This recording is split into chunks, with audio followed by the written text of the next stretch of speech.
চিকিৎসকদের সাথে সমালোচনা করতাম, আমরা তাদেরকে বাধা দিতাম না। এই জন্য আজ আমাদের এই পরিণতি, আমাদেরকে জাহান্নামে আসতে হতে হয়েছে।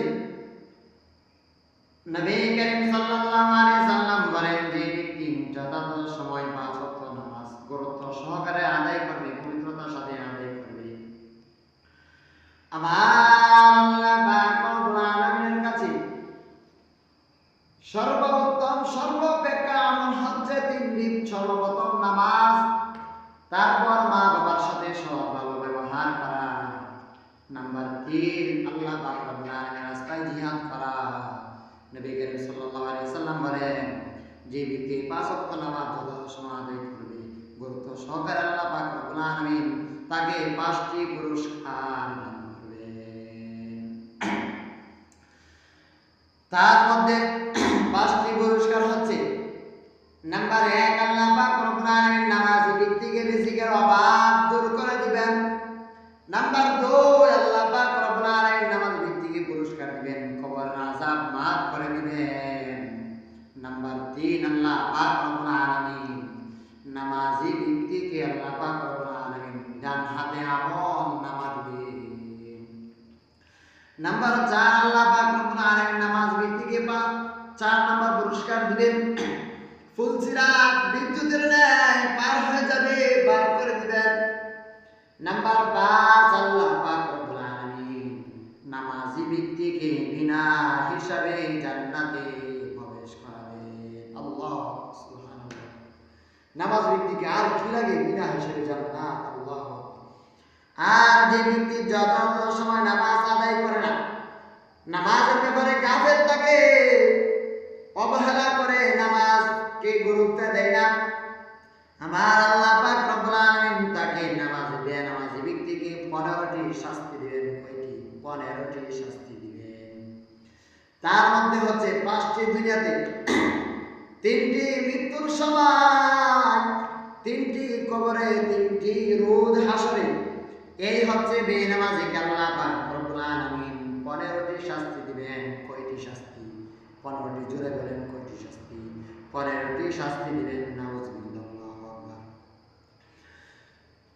বেনামাজিকে দুনিয়াতে যে 5টি শাস্তি দিবেন, তার মধ্যে একটি হচ্ছে বেনামাজির রিজিকের অভাব থাকবে। রিজিকের অভাব, তার সময়ের মধ্যে বরকত থাকবে না, তার রিজিকের মধ্যে বরকত থাকবে না। নাম্বার 2 বেনামাজির চেহারার মধ্যে নেক মুখের চিহ্ন থাকবে না। নাম্বার 3 আল্লাহ পাক রব্বুল আলামিন বেনামাজিকে দুনিয়াতে নাম্বার 3 নম্বর শাস্তি দিবেন, বেনামাজি যে কোনো আমল করবে তার সওয়াব আল্লাহ পাক রব্বুল আলামিনের কাছে থাকবে না। বেনামাজিকে আল্লাহ পাক রব্বুল আলামিন দুনিয়াতে 4 নম্বর শাস্তি দিবেন, তার দোয়া কবুল হবে না। নাম্বার 5 বেনামাজিকে আল্লাহ পাক রব্বুল আলামিন 5 নম্বর শাস্তি দিবেন, তার নেক মুখের কোন দোয়া তার পক্ষ থেকে কি হবে না? কবুল হবে না। তার পক্ষ থেকে নেক মুখের দোয়া কবুল হবে না। আর মৃত্যুর সময় আমার বাজানগো, আমার মুরব্বী বাবা যে 3টি শাস্তি দিবেন, তাহলে খুব দুঃখকর বাজান। আপনার বেনামাজির মৃত্যুর সময় যে 3টি শাস্তি, নাম্বার 1 বেনামাজির অপমৃত্যু ঘটার সম্ভাবনা আছে। নাউজুবিল্লাহ, আস্তাগফিরুল্লাহ। তুমি আমাদেরকে অপমৃত্যু থেকে হেফাজত করো, আমিন। নাম্বার 2 বেনামাজি ক্ষুধার্ত অবস্থায় মারা যাবে, ক্ষুধার কষ্টে মারা যাবে। নাম্বার 3 বেনামাজিকে আল্লাহ পাক রব্বুল আলামিন পিপাসার্ত হয়ে মারা যাবে। গো বাজান, আমার মুরব্বী বাবা, আমার মা বোনেরা, ও আমার কলিজার টুকরা যুবক, ও দুনিয়ার মুসলমান, বেনামাজিকে মৃত্যুর সময় 3টি শাস্তি। 3 নাম্বার হচ্ছে পিপাসার্ত হয়ে মারা যাবে। তার মৃত্যুর সময় এত পিপাসা হবে যেন তাকে কয়েক সাগরের পানি পান করালো তার পিপাসা মিটবে না। আর কবরের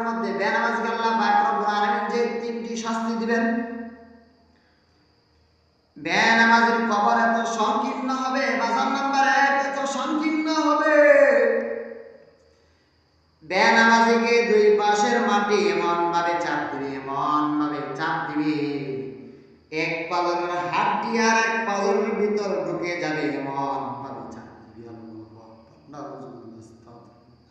আল্লাহ তুমি আমাদেরকে কবর আযাব থেকে আল্লাহ তুমি আমাদেরকে হেফাজত করুন, আমিন।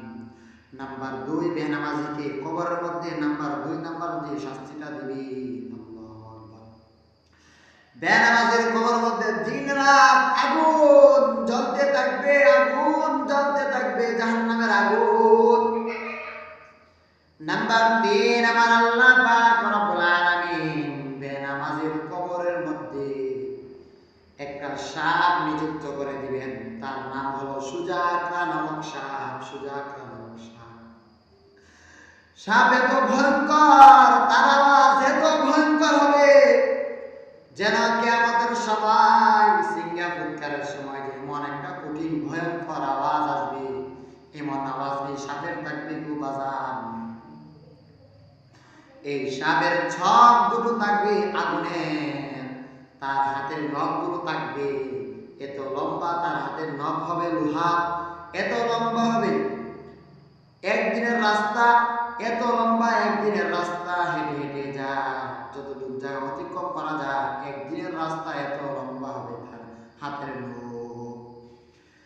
সে বেনামাজির কবরে আসিয়া বলবে আমার নাম সুজাখা, তার নাম পরিচয় দিবে যে তুমি যে নামাজ পড়ছিলে না, নামাজের ব্যাপারে তুমি গাফেল ছিলা, আমাকে আল্লাহ পাক রব্বুল আলামিন তোমার কবরে নিযুক্ত করে দিয়েছেন আমি তোমাকে শাস্তি দেওয়ার জন্য।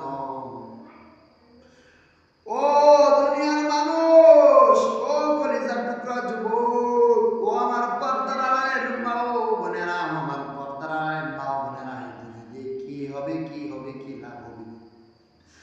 সাপটা বলবে তুমি ফজরের নামাজ পড়ো নাই, আমি তোমাকে ফজর থেকে জোহর পর্যন্ত আঘাত করতে থাকবো। তুমি জোহরের নামাজ পড়ো নাই, তোমাকে আমি জোহর থেকে আসর পর্যন্ত আঘাত করতে থাকবো। তুমি আসরের নামাজ পড়ো নাই, আমি তোমাকে আসর থেকে মাগরিব পর্যন্ত আঘাত করতে থাকবো। তুমি মাগরিবের নামাজ পড়ো নাই, আমি তোমাকে মাগরিব থেকে এশার পর্যন্ত আঘাত করতে থাকবো। তুমি এশারের নামাজ পড়ো নাই, আমি এশার থেকে ফজর পর্যন্ত তোমাকে আঘাত করতে থাকবো। এমন ভাবে আমি তোমাকে কিয়ামত পর্যন্ত আঘাত করতে থাকবো। একটা আঘাতের দ্বারা, একটা সুবলের দ্বারা মৃত ব্যক্তি, বেনামাজি ব্যক্তি 70 গজ মাটির নিচে যাবে, আবার তার হাতের মধ্যে তাকে টেনে টেনে আবার উপর উঠাবে, আবার দংশন করবে, আবার আঘাত করবে। বাজান এমন ভাবে কিয়ামত পর্যন্ত বেনামাজি শাস্তি হতে থাকবে। বাজান গো, আল্লাহর রাস্তায় আপনাদের পায়ে ধরে আপনারা নামাজি হন, আমরা নামাজি হই, সেজদা বলা হয়, রুকুওয়ালা হয়, মালিকের খোদা বলা হয়। আর যে শাস্তি বেনামাজিকে নাম্বার 12 নম্বর শাস্তি মানে রোজ হাসরে যে 3টি শাস্তি দিবেন, তা হলো বেনামাজির হিসাব খুব কঠিন ভাবে নেওয়া হবে। নাম্বার 2, সে আল্লাহ পাক রব্বুল আলামিনের অসন্তুষ্টি অবস্থা থাকবে। আর বেনামাজিকে আল্লাহ পাক রব্বুল আলামিন খুব অপদস্থ, লাঞ্ছনা বঞ্চনা করে তাকে জাহান্নামে নিক্ষেপ করা হবে। আল্লাহ পাক রব্বুল আলামিন আমাদেরকে নামাজি হওয়ার